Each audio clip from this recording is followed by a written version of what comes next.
For the first time in 10,000 years, the warp screamed, not in rage, not in pleasure, not in the endless cacophony of damned souls tearing themselves apart across dimensions. It screamed in silence, absolute, suffocating, impossible silence. The Imperium, that nightmare realm where physics dies and madness breeds gods, suddenly stopped. Khorne paused mid-slaughter. Slaanesh froze in ecstasy. Tzeentch's infinite schemes collapsed into a single thought. Nurgle's rot ceased its spread. They felt something they had never felt before, something their existence was designed to corrupt and devour. They felt the presence of true divinity, not the psychic echo of belief, not the twisted reflection of mortal emotion, but the infinite, the eternal, the source of all creation itself, and it was looking at them. You need to understand what just entered this universe. The presence is not a god in the way the chaos gods are gods. The chaos gods are tumors of belief, psychic cancers born from mortal suffering and desire. They need worship to exist. They feed on emotion like parasites. But the presence is different. In the DC multiverse, the presence is the creator, the architect of infinite realities, the voice that spoke existence into being. He doesn't need belief. He is belief. He doesn't need worship. He is the reason worship exists. When Superman prays, when Spectre judges, when the endless dream, they touch the edge of something so vast, so incomprehensibly perfect, that even cosmic entities fall silent. And now that perfection has crossed the threshold into Warhammer 40k, into a universe built on the principle that gods are lies and faith breeds only monsters. If you want to witness what happens when ultimate creation meets ultimate corruption, when the light that made angels descends into the realm where angels are butchered for sport, then subscribe. Because what comes next will redefine everything you thought you knew about power, divinity, and the inevitable decay of hope itself. Hit that like button if you've ever wondered whether even God could survive in the grim dark. Drop a comment with your theory. Does the presence purify the warp, or does the warp finally corrupt something incorruptible? Let's find out together.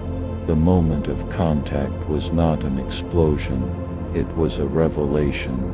Across the galaxy, on a million worlds where the Imperium's priests screamed hymns to the God Emperor, something changed. The words felt different in their mouths, heavier, truer. In the deepest darkness of the warp, where demons crawled through the thoughts of sleeping psychers, there was suddenly light. Not the false light of the Astronomicon, that psychic scream of 10,000 dying psychers burning themselves to ash every day. Real light, pure light, light that didn't illuminate darkness but erased it from ever having existed. The demons didn't die, they simply stopped. Their essence, their very concept, hesitated. For beings made of malice and hunger, hesitation was death. But this was worse than death. This was doubt. The chaos gods recoiled not in fear, but in recognition. Deep in the twisted corridors of their impossibly vast consciousnesses, something ancient stirred. A memory they shouldn't have. A memory from before they were born. Before the war in heaven. Before the Old Ones seeded the galaxy with psychic races destined to feed the warp with their emotions. They remembered being fragments, shadows cast by something infinitely greater. Khorne remembered when wrath was righteous. Slaanesh remembered when beauty was innocent. Tzeentch remembered when knowledge was wisdom. Nurgle remembered when compassion meant healing, not entropy. They were staring at the source code of their own corruption, and it was staring back. On Terra, entombed within the Golden Throne, the Emperor's consciousness flickered. For 10 millennia, he had been trapped, his mind scattered across the warp, fighting an endless war against the Chaos Gods while his body rotted on a throne of torture.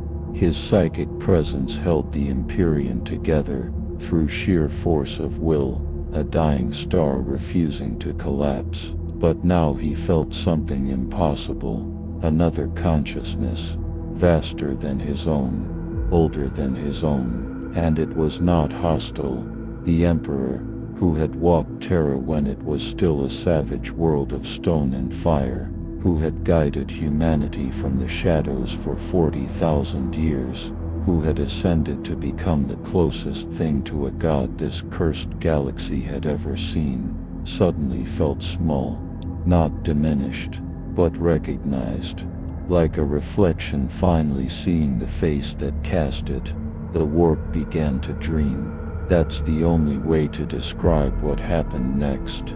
The Immaterium, that realm of pure psychic energy where thought and reality are the same thing, where nightmares walk and prayers rot into curses, began to experience something it had never known. Structure, purpose, direction. The endless screaming chaos started to organize itself, not through force but through presence.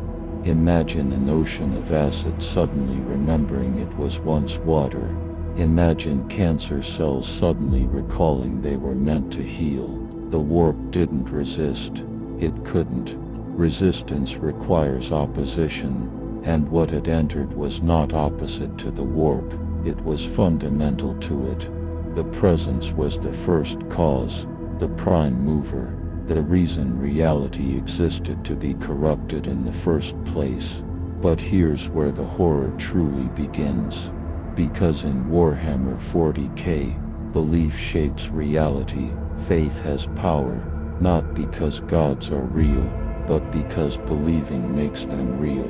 The Imperium worships the Emperor, and their faith literally sustains him. Orcs believe their technology works, and so it does. The Eldar's fall birthed Slanesh from their own excess. This universe runs on a simple rule: what you believe in becomes real, and what becomes real devours you. So ask yourself this question: what happens when an entire galaxy, drowning in faith and superstition and desperate prayer, suddenly has that faith answered by something that actually deserves it? What happens when the warp built to corrupt every dream into nightmare touches a dream that cannot be corrupted? The answer is simple, and it will break everything. The presence cannot simply save this universe, because in trying to heal it, he must become part of it, and anything that becomes part of Warhammer 40k becomes a reflection of its madness. Let's be clear about what just crossed into the 40k universe. The presence is not playing by the same rules as the Chaos Gods, the Emperor, or even the ancient Ten-star gods that the Necrons worshipped before shattering them into shards. Those entities, powerful as they are, exist within reality. They're bound by the laws of cause and effect, even if those laws are psychic rather than physical. The Chaos Gods need worship to maintain their power. The Emperor needs the sacrifice of 1,000 psykers daily to survive. The Kents needed to feed on stars, but the Presence doesn't need anything. He is the reason need exists. In the DC multiverse, the Presence spoke and the Endless were born. Concepts made flesh: death, dream, destiny, desire, despair, delirium, destruction. These fundamental forces of existence bowed before him, not out of fear but out of recognition that they were his thoughts made manifest. Think about what that means. The specter, the embodiment of God's wrath, the being that can rewrite reality with a word. is merely the presence's hand. The phantom stranger, cursed to walk eternity, is his conscience. Lucifer, morning star, who rebelled against heaven and carved out his own creation, was his favorite son exercising the free will he granted. Michael Demiurgos, who shaped the raw matter of creation itself, was his architect. These beings operate on scales that make even greater daemons look like insects, and they are fragments, tools, extensions of a will so vast that calling it omnipotent undersells it. The presence doesn't just have power over reality, he is the substrate upon which reality is printed. He is the paper, the ink, the hand that writes, and the reason writing means anything at all. Now contrast that with the Warhammer 40k cosmology. In this universe, there are no true gods, only psychic phenomena given shape by belief. The Emperor was just a man, a perpetual who lived through human history, who orchestrated humanity's rise through secret manipulation and surgical intervention. Powerful beyond measure, yes, a psyker whose strength dwarfed all others, but still fundamentally human, still bound by the limitations of biology and psychic energy. He only became godlike through worship, through the faith of quadrillions of humans across the galaxy pouring their belief into his dying form. That belief sustains him, but it also traps him. He cannot leave the Golden Throne without the Astronomicon failing and the Imperium collapsing into the warp. He is a god made by desperation, maintained by suffering, and forever imprisoned by the very faith that empowers him. The Chaos Gods are even worse. They are literal tumors in the warp, psychic cancers born from mortal emotion. Khorne exists because sentient beings feel rage and bloodlust. Nurgle exists because they fear death and decay. Sench exists because they scheme and plot and hunger for change. Slaanesh was literally birthed from the decadent excess of the Eldar Empire, torn screaming into existence during the fall. These gods are parasites. They feed on emotion like a fire feeds on oxygen. Without mortals to feel rage, Khorne weakens. Without mortals to fear death, Nurgle fades. They are powerful, yes. They can tear apart reality, corrupt souls, and wage war across dimensions. But they are reactive. They are effects, not causes. They are what happens when consciousness pollutes the warp with its darkest impulses. They are belief given teeth. So what happens when something that doesn't need belief encounters a universe where belief is literally the only power that matters? What happens when the prime mover meets the ultimate parasites? The warp began to change the instant the presence's consciousness touched it, because the presence doesn't conform to reality. Reality conforms to him. In the DC multiverse, his very existence stabilizes creation. Heaven and hell, the endless dimensions, the multiple Earths of the multiverse, all exist because he holds them in place with thought alone. His presence creates order not through force but through being. It's like dropping a perfect crystal into a pool of chaos. The chaos doesn't destroy the crystal. The crystal structure begins to propagate outward, imposing pattern on randomness. The warp felt this and recoiled in something that wasn't quite fear and wasn't quite hunger. For billions of years the Immaterium had been a realm of pure potential, psychic energy, without form or purpose. Then sentient life arose. The Old Ones seeded the galaxy with psychic races. War came.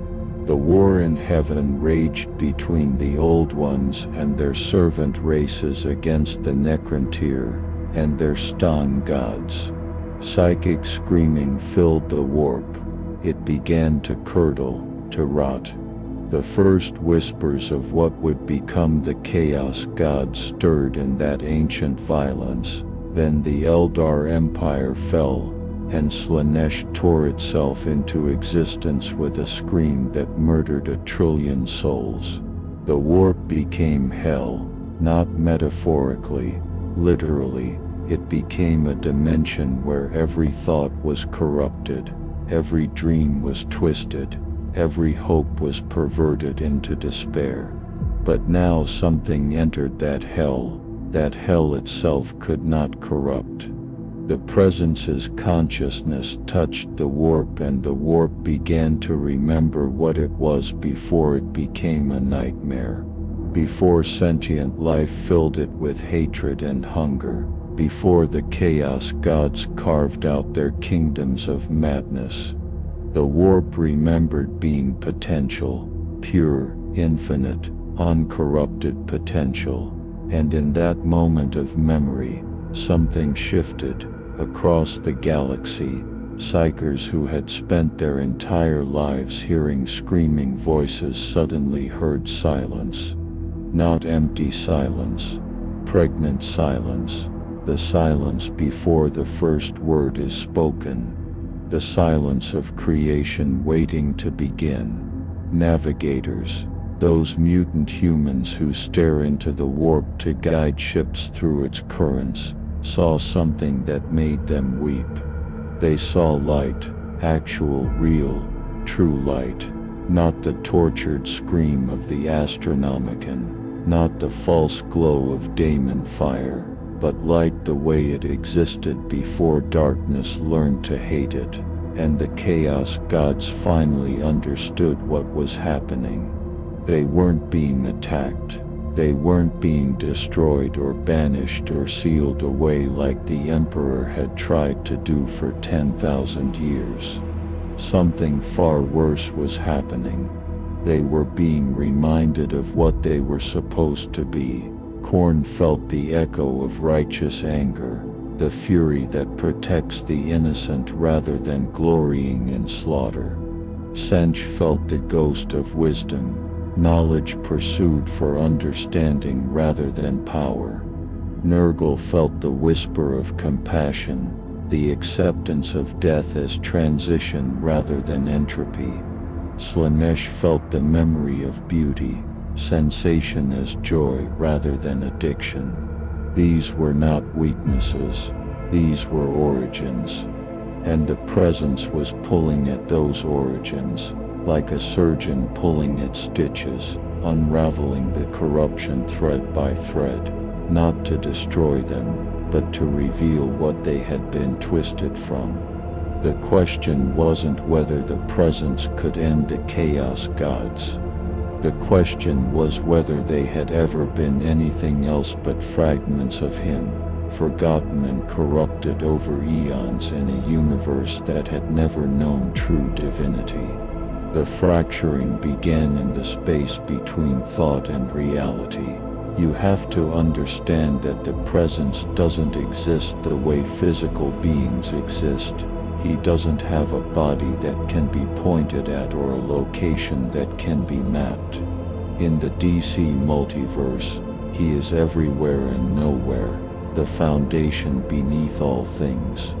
But the warp operates on different rules. In the immaterium, consciousness is reality. Thought has weight, belief has form.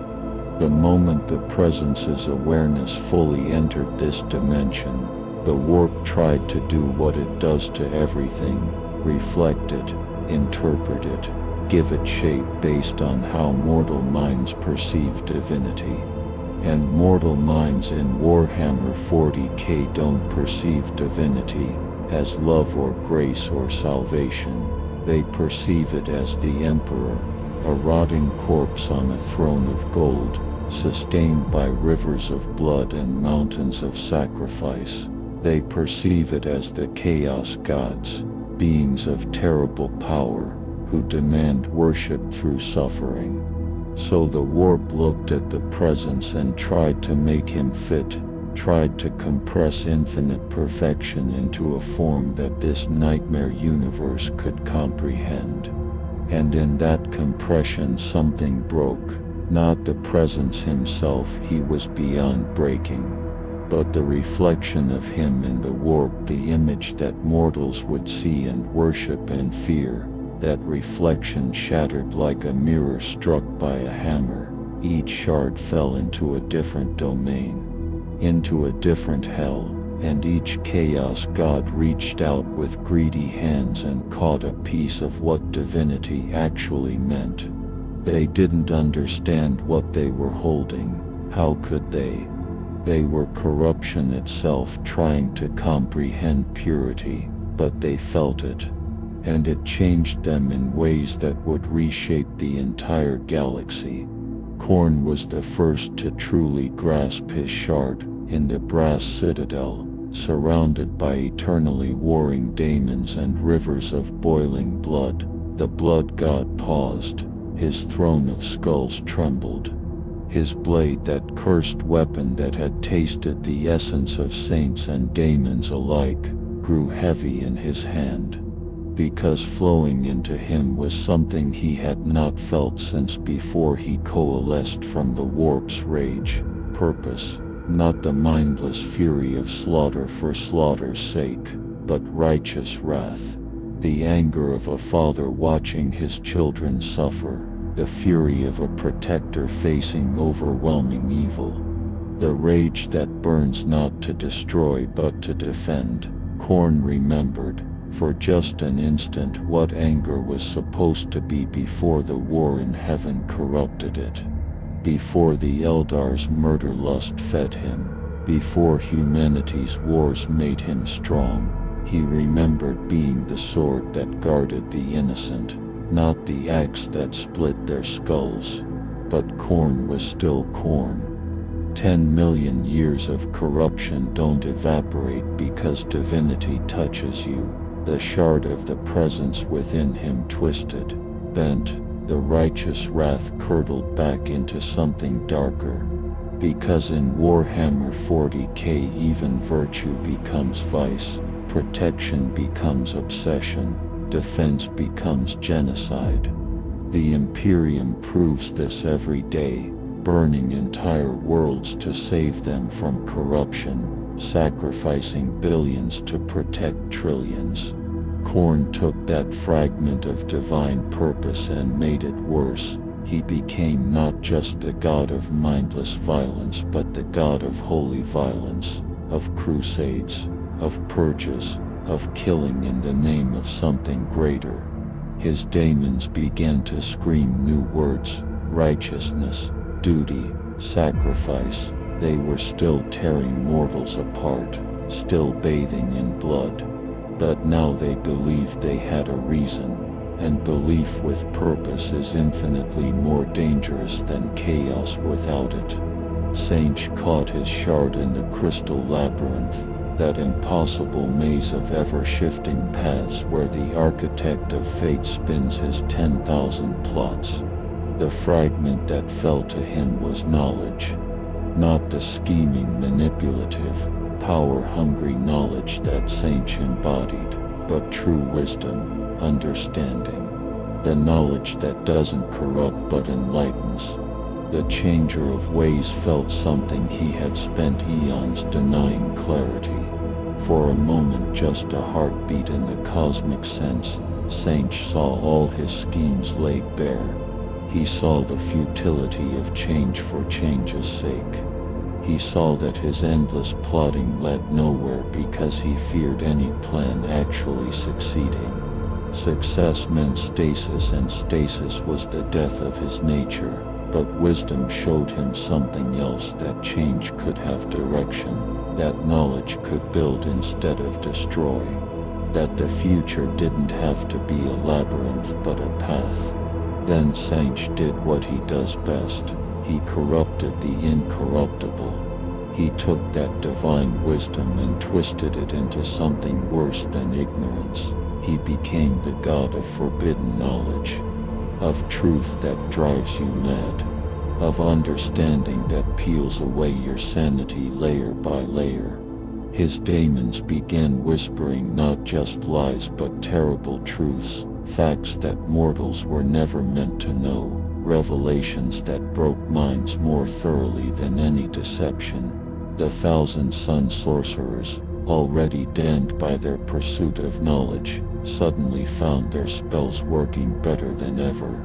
But the cost increased. Every truth learned demanded a sacrifice. Every secret revealed stole a piece of their soul. Saints had taken enlightenment and made it a curse, because in the 40K universe, even the truth is a weapon.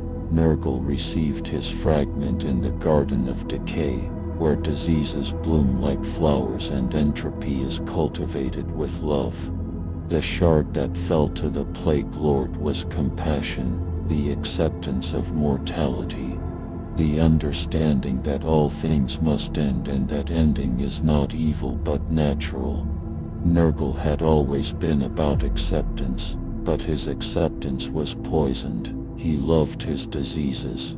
He embraced decay not as transition but as destination. But the fragment of the presence showed him what compassion truly meant, not prolonging suffering but easing the transition from life to death.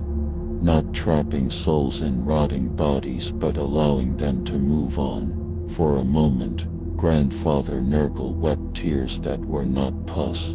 He remembered what it meant to care for something without possessing it, to love something enough to let it go. But in the warp, love is the most dangerous thing to corrupt. Nurgle took that divine compassion and made it obscene. He became not just the god of disease but the god of mercy through disease. His plagues became gifts that ended suffering by making you too numb to feel it. His rot became a kindness that freed you from the burden of hope. His daemons whispered that death was peace and corruption was love, and the worst part was they believed it. They believed they were helping. Across the galaxy, desperate worlds facing starvation and war began to pray for Nurgle's embrace, not because they wanted to die, but because his new promises made death sound like rest. The presence had given him compassion, and Nurgle had turned it into the most seductive damnation imaginable. He had made entropy feel like coming home, and billions would willingly rot themselves to nothing, believing until their last breath that they were being held in loving arms. Slaanesh received the final shard, and it was the most dangerous piece of all. In the palace of pleasure, where every sensation is amplified beyond mortal comprehension, where desire consumes itself in endless cycles of craving and satisfaction, the Dark Prince felt something that had never touched his existence before: innocence. Not the absence of experience, but the purity of it. The fragment showed Slaanesh what beauty meant before it became obsession, what love felt like before it became addiction, what sensation was when it brought joy instead of demanding more, always more, until the pleasure became indistinguishable from agony. The youngest chaos god born from the Eldar's catastrophic fall suddenly understood what had been lost in that moment of birth. She who thirsts felt for one crystalline instant what it meant to be satisfied, to experience something wonderful and simply let it be wonderful without needing to push it further, corrupt it deeper, take it beyond all boundaries until it broke. The transformation was immediate and catastrophic.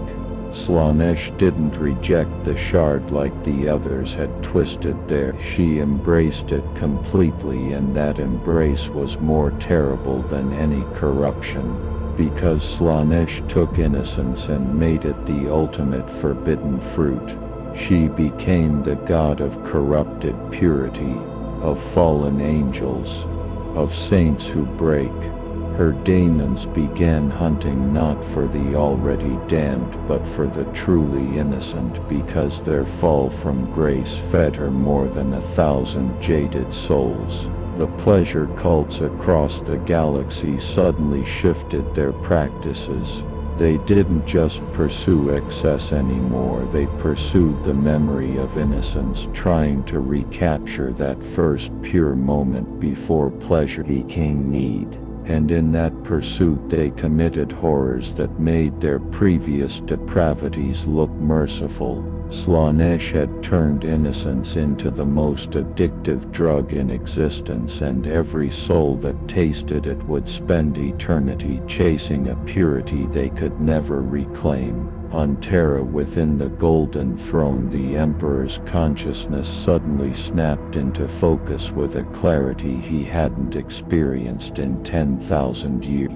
The psychic pressure of holding the Imperium together, of fighting the Chaos Gods in the warp while his body rotted, of being worshipped as a god he never wanted to be, all of it faded to background noise, because he felt another presence not touching him directly but existing in a way that made his own vast power seem like a candle next to a star. The Emperor had walked this galaxy for over 40,000 years. He had seen the rise and fall of human civilization. He had guided, manipulated, and when necessary, destroyed to ensure humanity's survival. He had sat on the Golden Throne believing he was the peak of human evolution, the pinnacle of psychic power. The only hope for the species, and in one moment of clarity he understood he had been wrong. The Emperor reached out with his consciousness carefully, almost fearfully. What he found broke something in him that the Horus Heresy hadn't managed to touch. The presence wasn't here to save humanity, wasn't here to validate his sacrifice or reward his 10 millennia of suffering. The presence was simply here, existing with the kind of totality that made the Emperor realize what he truly was. Not a god, not even close. Just a very powerful psyker who had been playing at divinity, propped up by the faith of quadrillions who had no better option. The Emperor had always known deep down that he was a fraud, that his godhood was a lie built on necessity and desperation, but knowing it and feeling the truth of it reflected in something genuinely divine were two very different things. The Golden Throne suddenly felt less like a sacrifice and more like a prison of his own making. But the Emperor was nothing if not pragmatic. He had guided humanity through Old Night, through the Age of Strife, through the Horus Heresy. He had made decisions that damned billions to save trillions. Sentiment had been burned out of him millennia ago, replaced by cold calculation and ruthless necessity. So instead of despair, he felt something else, opportunity. If the presence was truly here, if genuine divinity had entered the warp, then perhaps there was a way to use it. To end the eternal stalemate, to finally break free of the Golden Throne and finish what he had started when he walked among men. The Emperor began to reach deeper into the warp, gathering his power, preparing to make contact. He would speak with this presence, god to god, even if one of them was a fraud.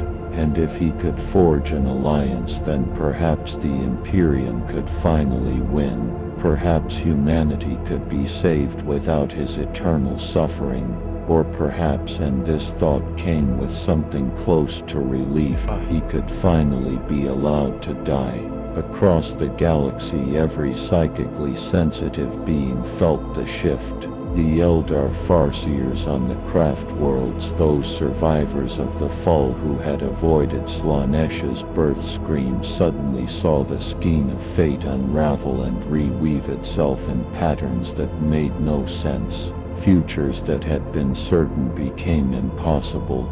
prophecies that had guided their actions for millennia turned to ash.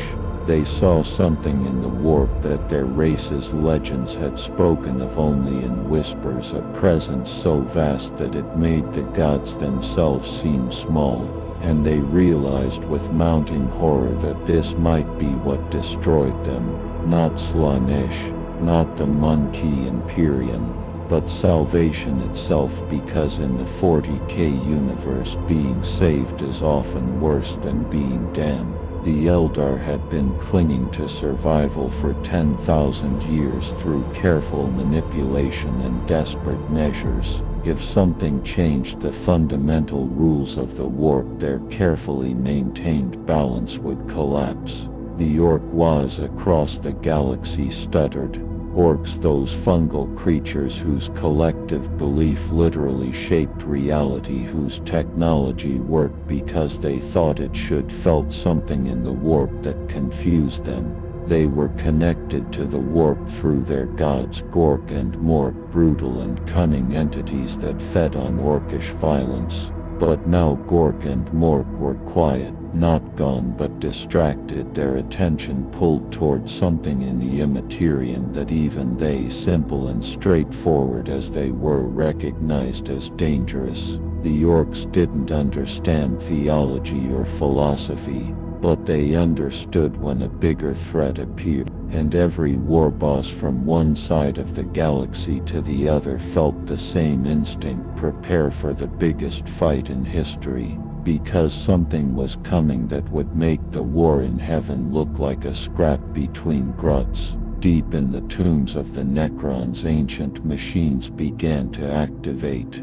The Necron tier had chosen to become living metal to escape death, had shattered their own gods when the Ketbin betrayed them, and had slept for 60 million years waiting for the galaxy to be worthy of conquest. Their leaders, the ancient overlords and pharaohs who still retained fragments of their original consciousness, felt something through their android bodies that their emotional dampeners couldn't suppress: recognition. In the ancient history of their race, before the biotransference, before the alliance with the Ketbin, there had been legends of something that existed before matter and energy, a source, a beginning.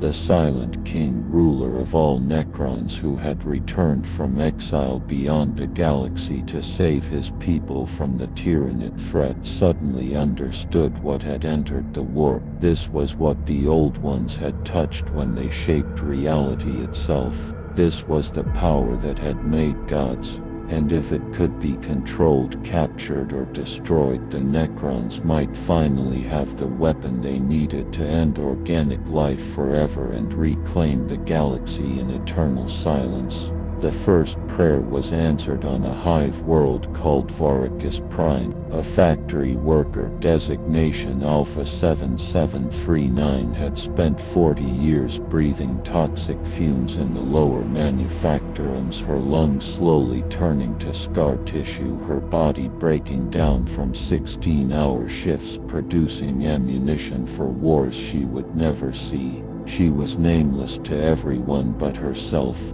worthless in the eyes of the Administratum, just another body feeding the Imperium's endless hunger for labor. Every night before sleeping on her metal cot, she whispered the same prayer she had learned as a child: Emperor, protect me. Emperor, give me strength. Emperor, hear my suffering. She had prayed this prayer 15,000 times over 4 decades. It had never been answered. The Emperor was busy holding the Imperium together, fighting chaos, sustaining the Astronomicon. He had no time for one factory worker on one hive world among millions. But tonight something answered. She felt warmth spread through her chest, not the burning of toxic gases or the ache of overworked muscles, real warmth, healing warmth. Her lungs, which had been rasping with every breath, suddenly cleared. The scars dissolved. The pain that had been her constant companion for years simply vanished. She gasped and it didn't hurt. She breathed deep and felt clean air fill her chest even though the manufacturing's atmosphere hadn't changed. She started crying not from pain but from joy, an emotion she had almost forgotten existed. And across the hive world in that same instant every prayer being whispered to the Emperor was answered, not with visions or miracles of fire, just with quiet healing, with peace, with the simple gift of suffering ended. 15 billion people suddenly felt their God listening, and the Imperium would never be the same. The ecclesiarchy, the massive religious organization that had built its power on interpreting the Emperor's will, went into immediate crisis. For 10,000 years they had controlled the narrative.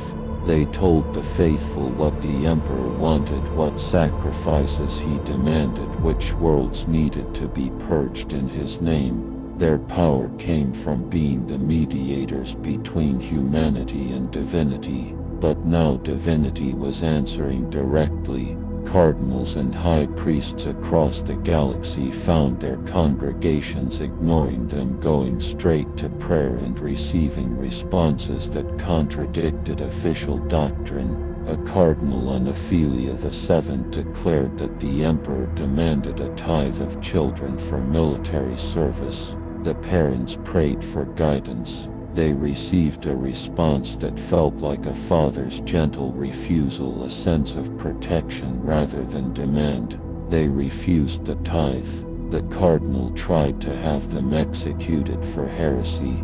They prayed again. The executioner's last guns wouldn't fire.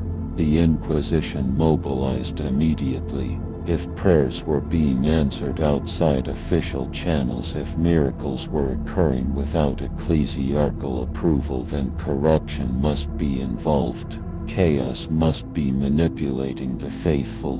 They descended on Varicus Prime with purging fire, ready to cleanse the world of whatever daemon had infiltrated its prayers. But when they arrived, they found no corruption, no taint, no demonic presence, just people who were happy for the first time in their lives. The lead inquisitor, a man who had spent 2 centuries fighting chaos in all its forms, stood in the central plaza surrounded by workers whose bodies bore no trace of the suffering they had endured days before. He ordered them to cease their unauthorized worship. They looked at him with pity and continued praying. His hand went to his bolt pistol. He tried to draw it. His arm wouldn't move. Something stopped him, not through force but through certainty. Killing these people would be wrong, and in that moment, the Inquisitor felt the foundation of his faith crack, because wrong was not a word the Inquisition used. There was only necessary, but the Imperium's crisis was nothing compared to what was happening in the warp itself. The Chaos Gods, empowered by their stolen fragments of divinity, had become more dangerous than ever, but they were no longer unified in their eternal game of torment and manipulation. They were fragmenting. Khorne's daemons split into 2 factions, those who embraced the new righteousness, who believed their slaughter served a holy purpose, and those who rejected it, who wanted to return to pure mindless violence. Civil war erupted across the brass citadel. Bloodletters fought bloodletters. Flesh hounds tore apart their packmates. The skulls piling on Khorne's throne were now often those of his own daemons. The blood god roared in frustration because this should have made him stronger. Conflict was his domain, but this was different. This was existential. His nature was turning against itself. Tuzinsh's schemes collapsed into paradox. The architect of fate tried to plot around the presence's influence, to manipulate the new dynamic to his advantage. but every plan he made was based on the assumption that divinity could be controlled, that faith was just another tool for manipulation. The presence wasn't playing by those rules. Tuzinch couldn't predict something that existed outside causality. His crystal labyrinth began to crack, fractures spreading through impossible dimensions as futures that couldn't coexist tried to manifest simultaneously. His lords of change started going mad, not from chaos but from clarity. They saw too much truth. They understood that their god's endless plotting was meaningless, that change for its own sake led nowhere. Some embraced it and tried to break free of his control. Others retreated deeper into delusion. The changer of ways was losing control of his own domain because he had given his followers the one thing they were never supposed to have: perspective. Nurgle's garden began to wither, not in the sense of dying. Nurgle was death, but in the sense of losing its purpose. His plague bearers looked at the diseases they cultivated, and for the first time questioned whether their gifts were actually kindness. The new compassion their god had absorbed made them doubt.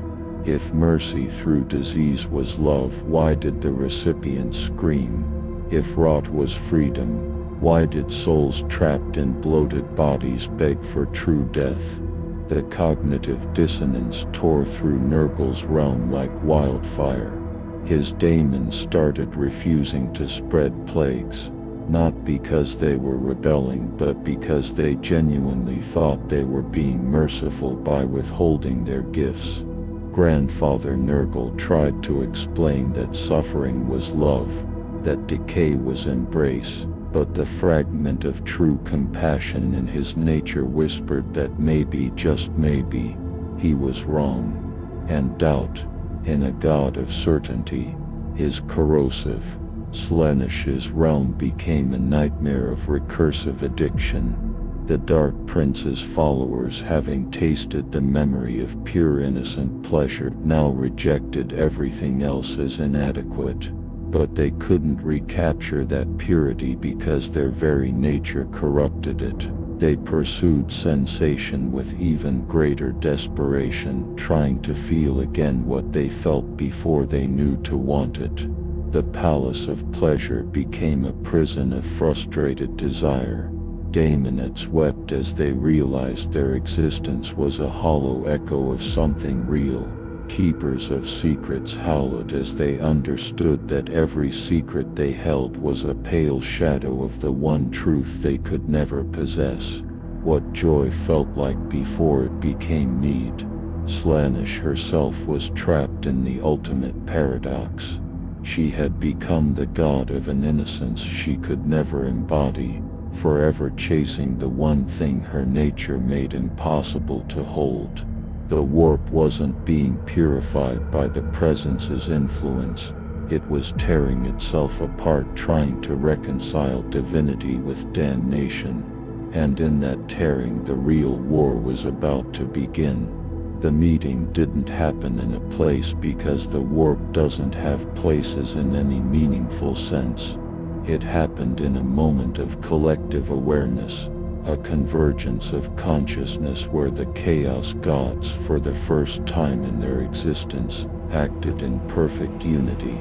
They pulled their attention away from their fragmenting domains and focused it on a single point in the Imperium. There, in a space that was somehow separate from the endless screaming chaos around it, they manifested. Khorne with his brass armor and burning eyes. Tuzinch as a constantly shifting mass of wings and fire. Nurgle as a mountain of bloated flesh and disease. Slaanesh as impossible beauty that hurt to perceive.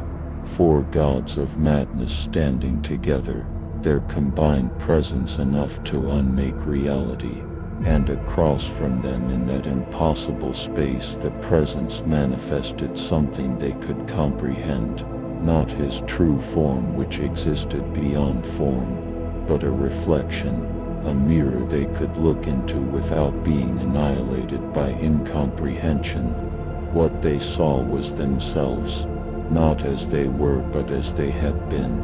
Khorne saw a guardian, a warrior who fought to protect rather than destroy. Tzinch saw a scholar, a seeker of wisdom who didn't fear answers. Nurgle saw a healer, someone who understood that endings were necessary for beginnings.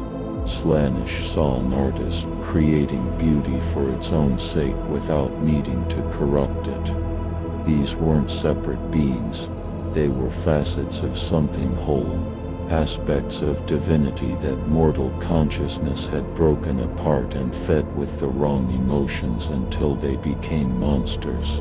The Chaos Gods looked at the presence and saw their own origin story written in light that didn't burn but illuminated. And for beings that had spent eons in darkness, that illumination was more terrifying than any weapon.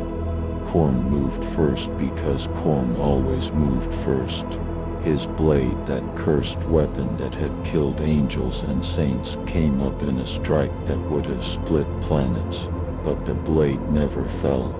Not because the presence stopped it, but because Khorne couldn't bring himself to complete the motion. In that instant of hesitation, the blood god felt something he had forgotten existed. Mercy, not weakness, not surrender, but the choice to withhold violence because violence wasn't needed. His blade trembled. His rage, which had been infinite and eternal, suddenly had boundaries. He could feel where his righteous anger ended and senseless slaughter began. The distinction was destroying him because his entire existence was built on refusing to acknowledge that distinction. Khorne, the most straightforward of the Chaos Gods, shattered first, not into destruction but into understanding. And understanding for a god of mindless violence was death. Tzinch tried to scheme his way out. Of course he did. The architect of fate began weaving plots, instantly creating futures where this confrontation never happened, where the presence was bound or banished or corrupted. But every scheme collapsed before it could manifest. Because the presence wasn't subject to causality. He didn't exist in the flow of time that allowed manipulation. Tzinch had spent eons believing that knowledge was power, that with enough information anything could be controlled. But standing before something that contained all knowledge, all possible futures, all schemes that could ever be conceived, the changer of ways realized his fundamental error. Knowledge without wisdom is just noise. Power without purpose is just chaos. He had been collecting infinite information while learning nothing. The crystal labyrinth didn't just crack, it inverted. Every secret Tzinch had hoarded became meaningless. Every plot became transparent. The god who had hidden behind mystery stood naked before absolute truth. Nurgle laughed. Of course Grandfather Nurgle laughed. He always laughed in the face of futility because accepting futility was his entire philosophy. But this laugh was different. It wasn't the diseased chuckle of someone who had given up. It was genuine mirth. The Plague Lord looked at the presence and saw what he had been running from for eternity. Change. Real change. Not the false change that Tzinch peddled, but actual transformation. Nurgle had built his domain on the idea that everything decays and decay is the only certainty. But decay isn't an ending. It's a transition. The corpse feeds the soil. The soil feeds new life. Death was never meant to be a destination but a doorway. The fragment of compassion he had stolen from the presence whispered the truth he had been avoiding. He wasn't the god of acceptance. He was the god of denial. He prolonged suffering because he was afraid of what came after. And in that moment of recognition, Nurgle felt something his nature said was impossible. He felt clean. Slaanesh didn't fight. The Dark Prince simply stared with hunger so intense it bent reality around her. Because of all the Chaos Gods, Slaanesh understood desire, and she desired what the presence represented more than anything she had ever craved. Wholeness, completion, the end of endless wanting. Slaanesh had been born from the Eldar's final excess from their civilization's attempt to experience everything until experience itself became meaningless. She was eternal dissatisfaction given form, but the presence showed her what satisfaction actually meant. Not the fulfillment of desire, but the peace of not needing to desire. The Dark Prince felt her nature turn inside out. Every pleasure she had ever offered was revealed as a poor copy of something she had never been able to provide contentment, and in trying to grasp it, to consume it, to make it hers, Slaanesh discovered the one thing that could destroy her: fulfillment. The Emperor chose that moment to make his move. His consciousness, vast and ancient and forged from 40,000 years of manipulation and sacrifice, reached into the warp from the Golden Throne. He pushed through the screaming chaos of the Imperium, through domains of the Chaos Gods, until he stood in that impossible space where the presence confronted the Pantheon. The Emperor expected many things: a battle, a negotiation, perhaps an alliance against the forces that had tormented humanity for millennia. What he didn't expect was to be ignored. The presence didn't turn toward him, didn't acknowledge his arrival, because from the perspective of true divinity, the Emperor was just another fragment, another shard of consciousness that had convinced itself it was whole. The Emperor had spent 40,000 years believing he was special, that his perpetual nature and psychic power made him unique. But standing in the presence's light, he saw the truth. He was just one more broken piece of something greater, no different from the Chaos Gods he had fought for so long. The realization broke something in the Emperor that torture and betrayal had only bent. He wasn't humanity's salvation, he was their captor. The Golden Throne wasn't a sacrifice, it was a prison he had built from his own pride. Every psyker fed to the Astronomicon, every world burned in his name, every atrocity committed by the Inquisition in his service. It was all built on the foundation of a lie. He had told himself that he was different, that he was better, that his vision justified any cost. But the presence's existence proved otherwise. True divinity didn't demand sacrifice, didn't require worship, didn't build empires on mountains of corpses. The Emperor felt his grip on the Imperium weaken. Not because he was losing power, but because he was losing certainty, and without certainty, without the absolute conviction that he was right, the entire structure he had built began to collapse. The Chaos Gods were shattering from understanding their origins. The Emperor was shattering from understanding his insignificance, and the Presence simply watched, neither judging nor saving, existing with a totality that made choice itself seem cruel. What happened next cannot be properly described, because language evolved to explain separation. This was union. The Presence didn't reach out to the Chaos Gods. He didn't embrace them or absorb them through force. He simply recognized them. And in being recognized they ceased to be separate. Imagine a mirror realizing the reflection it shows isn't separate from the light that creates it. Imagine a shadow understanding it was never apart from the object casting it. The Chaos Gods, these beings that had terrorized the galaxy for millions of years, that had fed on suffering and worship and corrupted entire civilizations, suddenly understood they had never been independent entities. They were echoes, distortions, fragments of divine will that mortal consciousness had twisted into monsters by feeding them the wrong emotions. And the presence in acknowledging this truth pulled them back into himself. Khorne dissolved first, his rage collapsing into the righteous wrath from which it had been corrupted.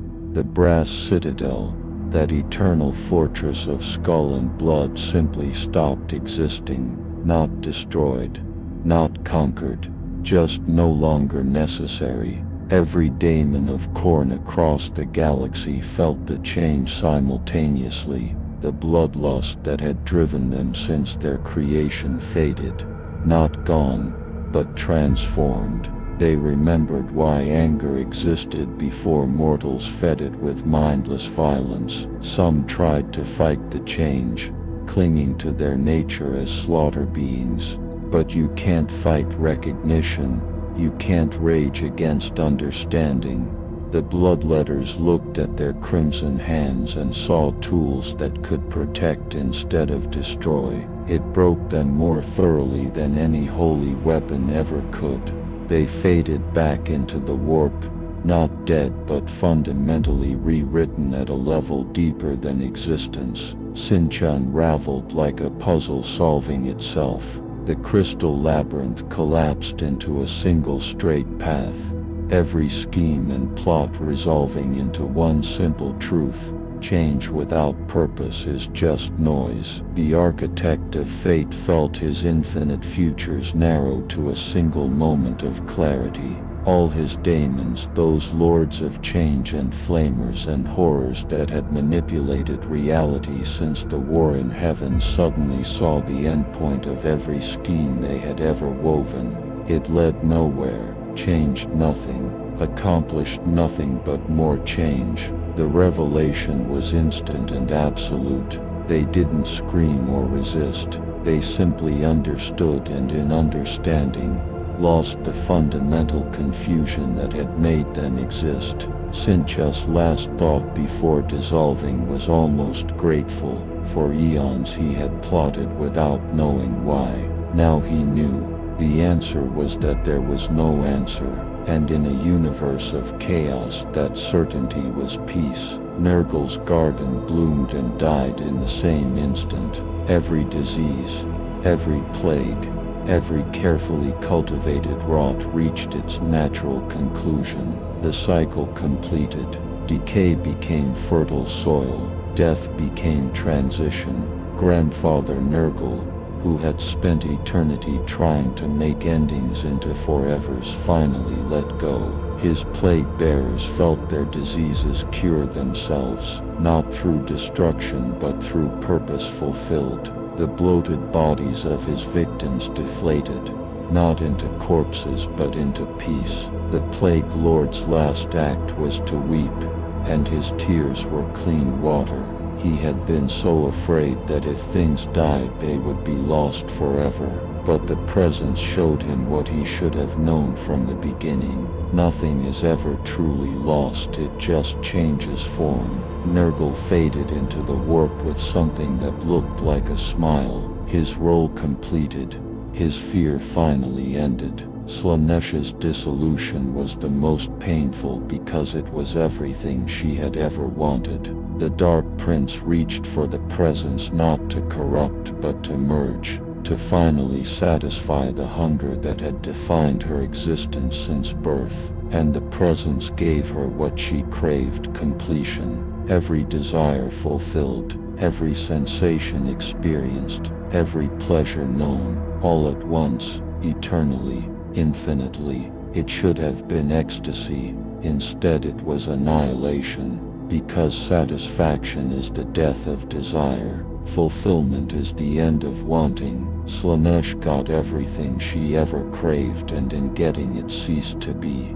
Her last sensation was contentment, the one thing her nature could never survive. The palace of pleasure collapsed into something quiet and still. Her daemons, those daemonettes and keepers of secrets that had promised endless sensations, simply smiled and faded. They had finally felt enough. The warp went silent, not empty, not dead, but calm. For the first time since sentient life had filled the galaxy with psychic energy, the Immaterian was still. Across 1 billion worlds, psychers who had spent their lives hearing screams suddenly heard nothing. Navigators who guided ships through the warp's currents found themselves staring at flat, empty space. The Great Rift, that massive wound in reality that had split the galaxy in half, began to close. Not healing, but simply ceasing to exist because the chaos that had torn it open was gone. On Terra, the Astronomicon flickered and went dark, not because the Emperor had failed or the Psychers had died, but because it wasn't needed anymore. Ships could navigate the warp without a psychic lighthouse because there was nothing in the warp to navigate around. The nightmare was over, and the galaxy held its breath in disbelief. For 3 days the Imperium experienced peace, actual peace, not the tense cessation of conflict that they called peace, but the genuine absence of threat. Guardsmen on the front lines of crusades found themselves facing enemies that simply stopped fighting, not retreating, not surrendering, just standing down because the gods that had driven them were gone. Chaos cultists across the galaxy woke from madness like dreamers from nightmares, confused and horrified by what they had done. The daemon worlds in the Eye of Terror began to normalize, reality reasserting itself over impossible geography. Forge worlds received reports that warp travel was perfectly safe. No Geller fields needed. No risk of daemon incursion. The Ecclesiarchy's greatest preachers stood in their cathedrals and for the first time in 10,000 years had nothing to threaten their congregations with, because the threats were gone. Chaos was gone. The eternal war was over. But you have to understand something about Warhammer 40k. This universe doesn't allow victory. It doesn't permit happy endings, because the Imperium wasn't built on hope, it was built on fear. The entire structure, from the Administratum to the Inquisition to the Ecclesiarchy to the endless grinding war machine that consumed entire worlds as fuel, all of it existed because humanity needed to be terrified to survive. Take away the fear and the structure collapses. The priests who had preached about chaos corruption for centuries suddenly had no purpose. The inquisitors who had burned billions to prevent daemon incursion found themselves obsolete. The Space Marines, warrior monks created to fight an eternal enemy, discovered that eternity had ended. And in that discovery, in that moment of peace, something worse than chaos began to stir. Because the Imperium had forgotten how to live without war, and when you build a civilization on suffering, peace becomes the most dangerous thing imaginable. The first new god was born from a prayer, not a prayer for salvation or protection or victory, but a prayer born from terror of what salvation meant. On Cadia, that fortress world that had stood against the Eye of Terror for 10,000 years, a veteran sergeant named Kel stood on walls that no longer needed defending.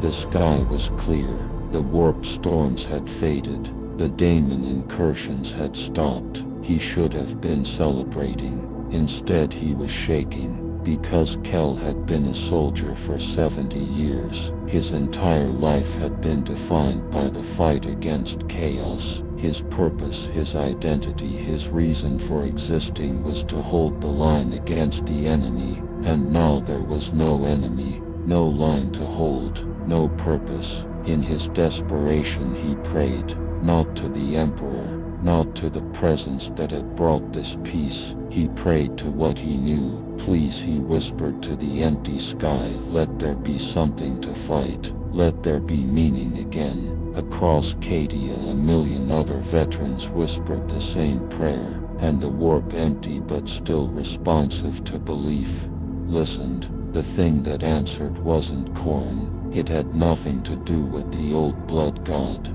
This was something new, something worse. It was the god of necessary violence, of righteous conflict.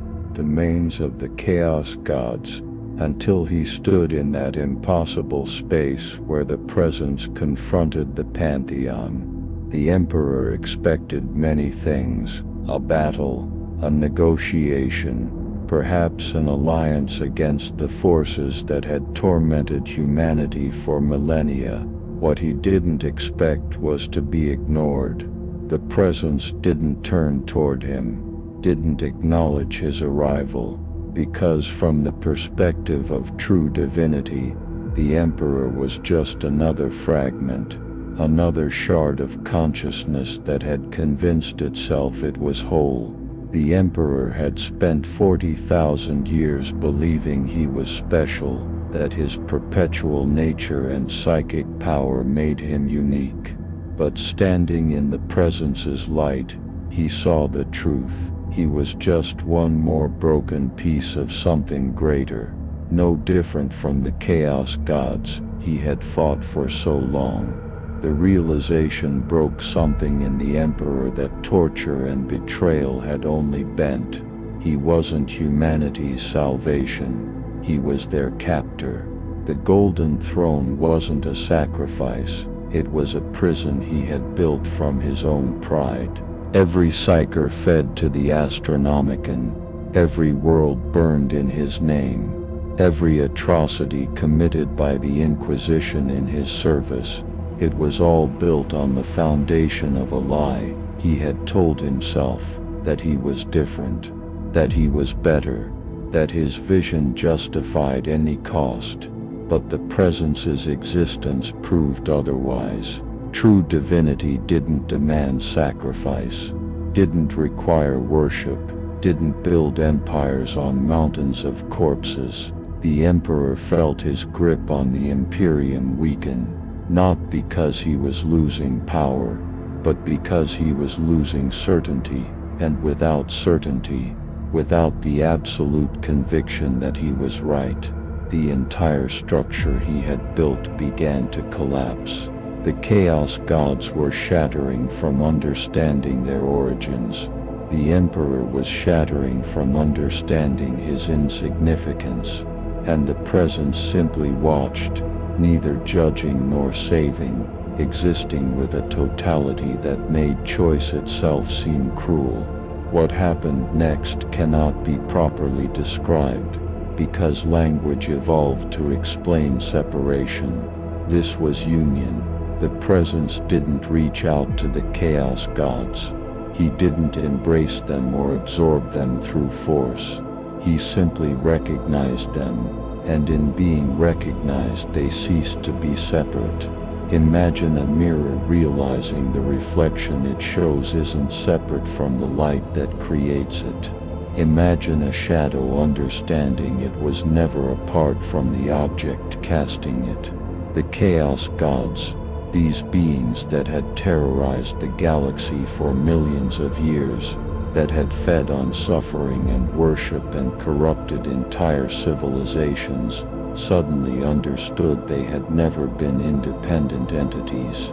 They were echoes, distortions, fragments of divine will that mortal consciousness had twisted into monsters by feeding them the wrong emotions. And the Presence, in acknowledging this truth, pulled them back into himself. Korn dissolved first, his rage collapsing into the righteous wrath from which it had been corrupted.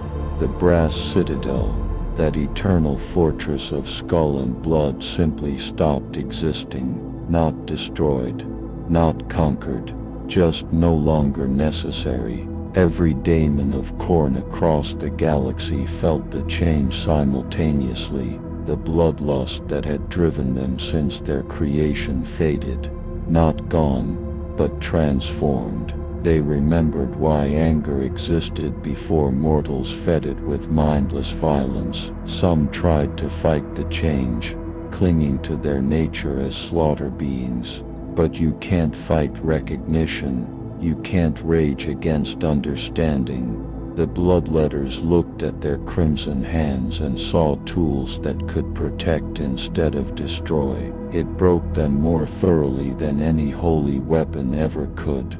They faded back into the warp, not dead but fundamentally rewritten at a level deeper than existence. Sincha unraveled like a puzzle solving itself. The crystal labyrinth collapsed into a single straight path, every scheme and plot resolving into one simple truth: change without purpose is just noise. The architect of fate felt his infinite futures narrow to a single moment of clarity. All his daemons, those lords of change and flamers and horrors that had manipulated reality since the war in heaven, suddenly saw the endpoint of every scheme they had ever woven. It led nowhere, changed nothing, accomplished nothing but more change. The revelation was instant and absolute. They didn't scream or resist. They simply understood, and in understanding, lost the fundamental confusion that had made them exist.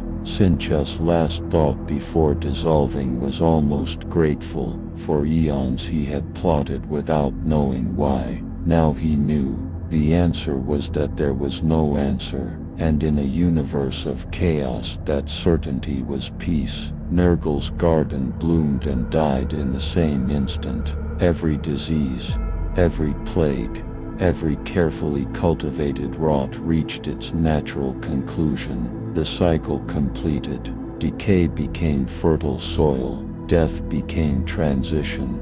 Grandfather Nurgle, who had spent eternity trying to make endings into forevers, finally let go. His plague bearers felt their diseases cure themselves, not through destruction but through purpose fulfilled. The bloated bodies of his victims deflated, not into corpses but into peace. The Plague Lord's last act was to weep, and his tears were clean water. He had been so afraid that if things died they would be lost forever, but the presence showed him what he should have known from the beginning. Nothing is ever truly lost, it just changes form. Nurgle faded into the warp with something that looked like a smile. His role completed, his fear finally ended. Slaanesha's dissolution was the most painful because it was everything she had ever wanted. The Dark Prince reached for the presence not to corrupt but to merge,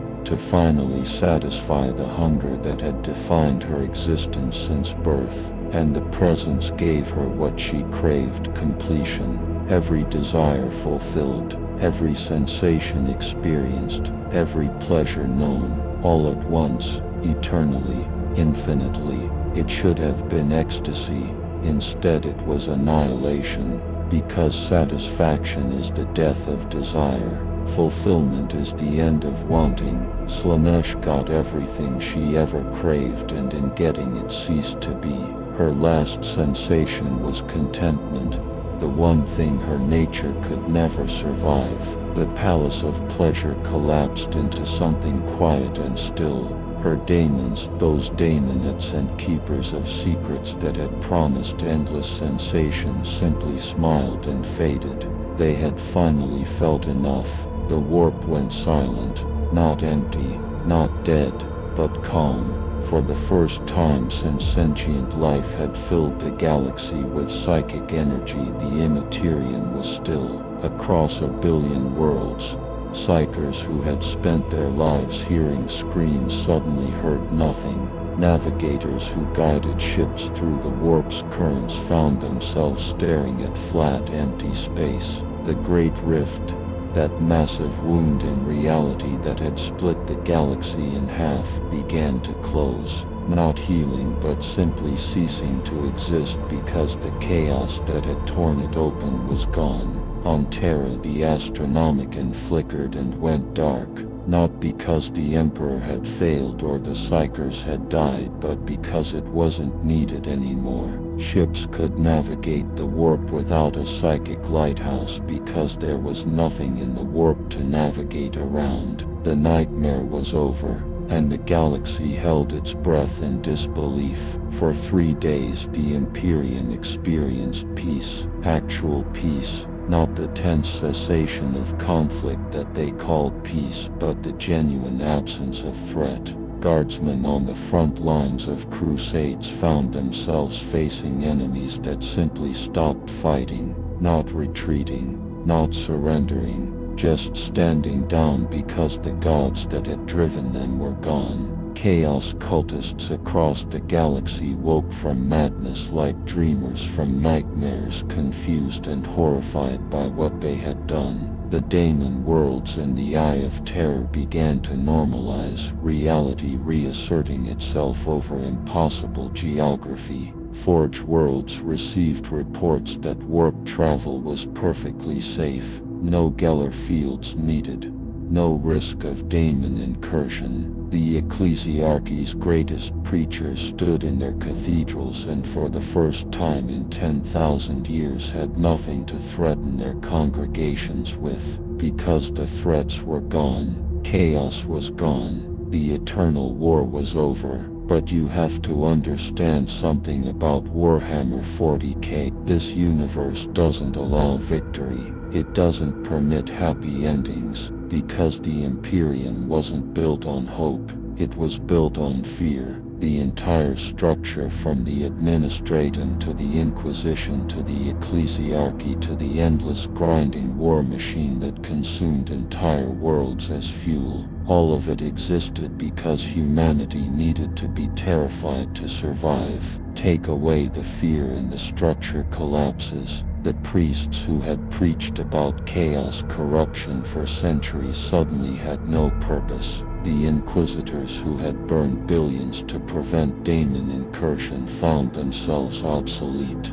The space marines, warrior monks created to fight an eternal enemy, discovered that eternity had ended. And in that discovery, in that moment of peace, something worse than chaos began to stir. Because the Imperium had forgotten how to live without war, and when you build a civilization on suffering, peace becomes the most dangerous thing imaginable. The first new god was born from a prayer, not a prayer for salvation or protection or victory, but a prayer born from terror of what salvation meant. On Cadia, that fortress world that had stood against the Eye of Terror for 10,000 years, a veteran sergeant named Kel stood on walls that no longer needed defending. The sky was clear, the warp storms had faded, the daemon incursions had stopped. He should have been celebrating. Instead he was shaking. Because Kel had been a soldier for 70 years, his entire life had been defined by the fight against chaos. His purpose, his identity, his reason for existing was to hold the line against the enemy, and now there was no enemy, no line to hold, no purpose. In his desperation he prayed, not to the Emperor, not to the presence that had brought this peace. He prayed to what he knew. Please, he whispered to the empty sky, let there be something to fight. Let there be meaning again. Across Cadia, a million other veterans whispered the same prayer, and the warp, empty but still responsive to belief, listened. The thing that answered wasn't corn. It had nothing to do with the old blood god. This was something new. Something worse. It was the god of necessary violence, of righteous conflict. Faithful. None of these interpretations were true. All of them were becoming real, because in the warp, truth and belief are the same thing. The Emperor watched this happen with something approaching awe. For 40,000 years he had maintained his consciousness against the warp's corruption through sheer force of will. He had refused to let mortal belief define him, even as their worship empowered him. He had held on to his identity by keeping distance, by remaining apart even while receiving prayers. It had cost him everything: his body, his freedom, his humanity. He had become a prisoner of his own power, but he had remained himself. The presence in his infinite compassion had tried to do the opposite, had tried to embrace the galaxy without dominating it, had tried to heal without controlling, and that openness, that genuine divine mercy was destroying him more thoroughly than any chaos weapon ever could. The Emperor understood then that he had been right all along. In Warhammer 40k, mercy is weakness, compassion is corruption. To remain uncorrupted, you must be willing to be cruel. But there was something else happening, something even the Emperor couldn't fully perceive. The presence wasn't fighting the transformation. He was accepting it, not in defeat but in understanding. In every other universe, the presence had existed as perfection reflecting itself through creation. Here he was experiencing something novel, genuine free will in his creation. The beings of this galaxy weren't just exercising free will in the sense of making choices. They were rewriting divinity itself through their choices. They were teaching God what it meant to be shaped by love and fear and hate and hope, all the emotions he had granted but never experienced as vulnerability.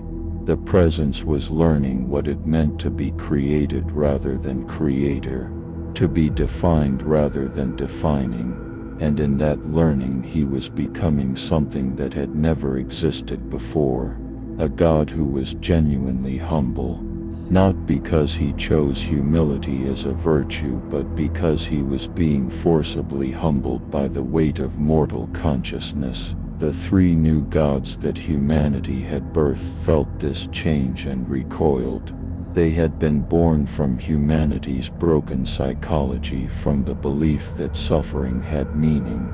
But as the presence transformed, as he became entangled with the warp's nature, something of his original essence began to permeate their being. The god of necessary war felt doubt creeping into its certainty.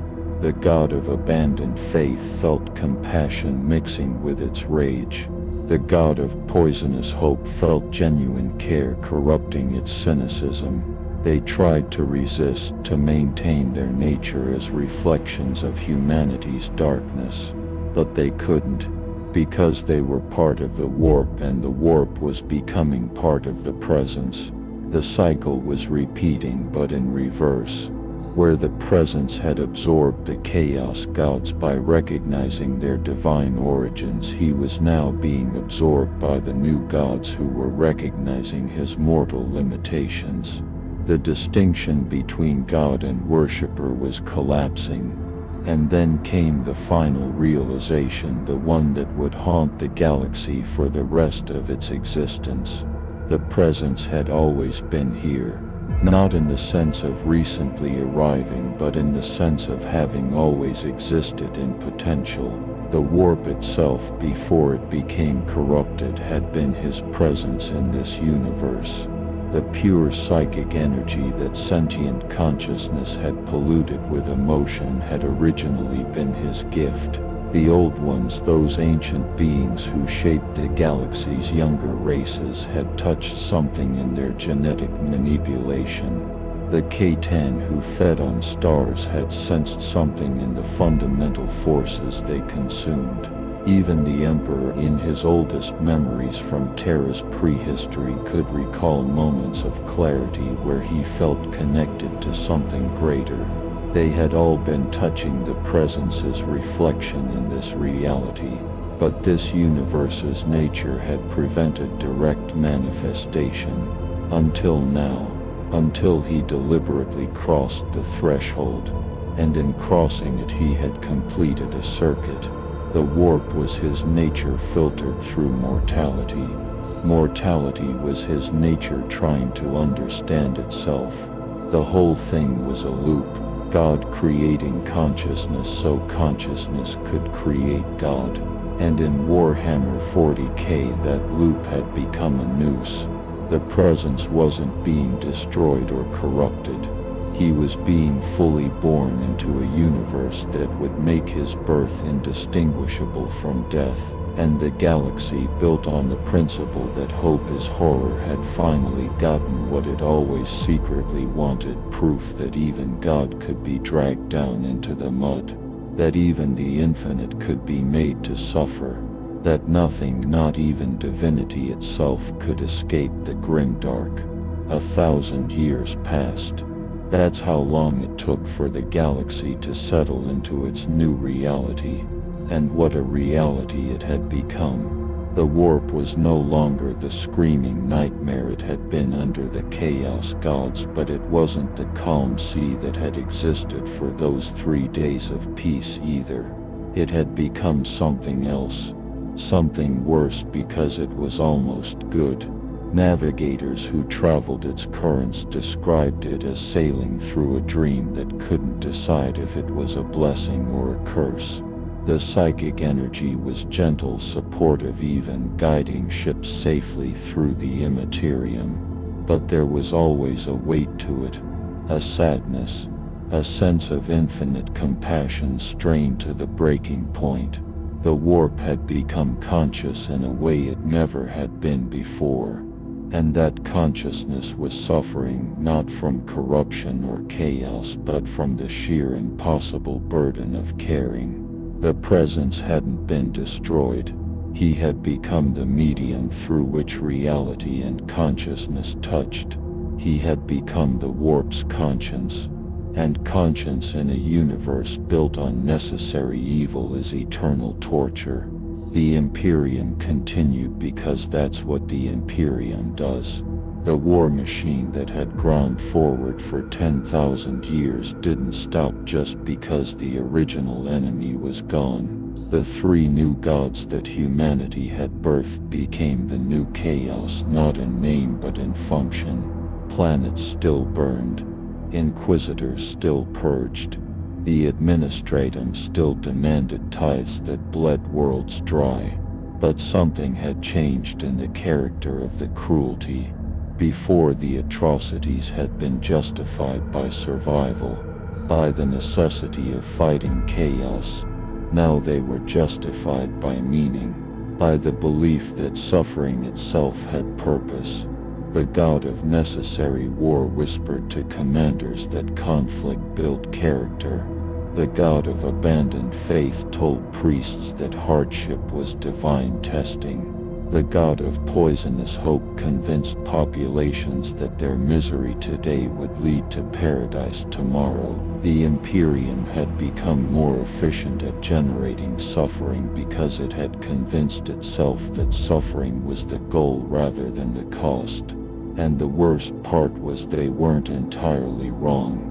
Because the presence now woven into the fabric of the warp felt every prayer, every cry for help, every moment of anguish, and his infinite compassion turned that suffering into something else. Not redemption, not salvation, but acknowledgement. Every person who died in the Imperium's endless wars was known, seen. Their pain mattered to something vast and divine, and in Warhammer 40k that acknowledgement was more horrifying than being forgotten, because it meant the suffering had an audience, a witness who cared but could not intervene. The Emperor finally understood what he had become, or perhaps more accurately what he had always been. For 1,000 years after the Presence's arrival, he had clung to his identity as humanity's protector, the master of mankind who had guided the species from the shadows. But the truth was unavoidable now. He wasn't a protector.